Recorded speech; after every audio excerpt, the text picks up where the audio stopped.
My job is to find missing people. After this case, I've never been the same. A few years back, I was contacted by a family I'm friends with. They were searching for their missing daughter and her two friends. They had gone on a cross-country road trip. A week into their road trip, all contact between them and their families was cut off. The families went to the local police, but there wasn't much they could do, so they turned to me. The case was somewhat personal, so to say I was impatient to find them was an understatement. I first had the families pull up their messages between them and their children. I had to cover every base, from them wanting to run away from home to someone wanting to harm them. I got the license plate to the car they took and ran it through multiple databases to find it in any CCTVs along the roads they took. I got a ping that the car was seen at a gas station a few states over. My first mistake was ever visiting this place. I should have stayed out of it. The gas station was on a long, desolate road. The road itself wasn't in the best condition and the gas station didn't look all that good. Upon showing the clerk at the gas station their pictures, he confirmed that he had seen him. They looked fine at the time and were headed west.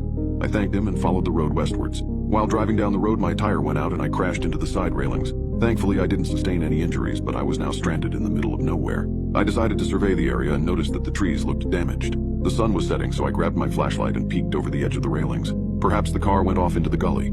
I placed the flashlight in my chest pocket and climbed down the hill. At the bottom of the hill lay a wrecked car. The car looked so heavily damaged that they shouldn't have been able to get out, but somehow there was no one inside. Though dried and nearly concealed by foliage, there were some blood splotches. I went to my radio to call for some police officers and an ambulance, but to my dismay, all I got was static. A twig snapped behind me, and before I had the chance to turn around, something hard connected with my head, and I found my vision go dark and my mind blank. I woke up in near pitch darkness except for the light bulb that hung above me. My head throbbed painfully. What the hell happened? Assessing my condition, I was strapped to a chair with my legs and arms firmly bound. Based on my surroundings, I assumed I was in a basement. It smelled of rot and mold, and I struggled to not throw up. I could hear rats scurrying around just out of my line of sight.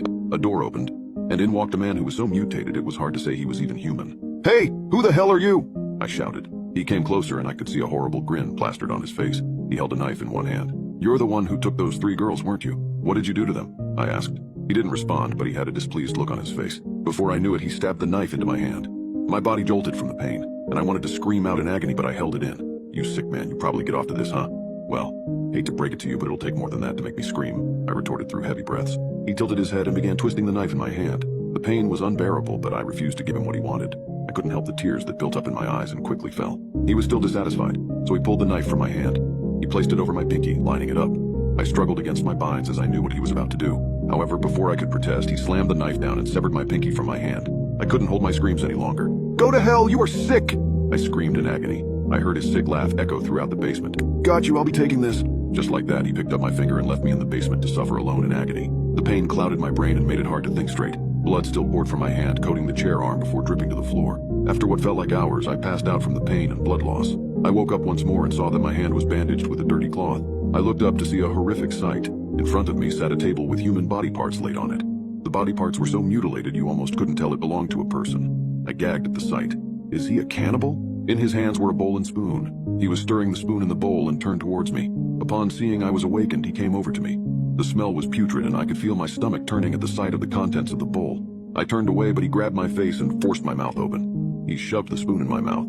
It was horrible and tears filled my eyes. I spit the contents back out and vomited. He looked unhappy that I didn't eat it. He set the bowl down and walked over to a wall which held multiple tools. He grabbed some pliers and came back over to me. You can now check if there's a part 2 by pressing share and more.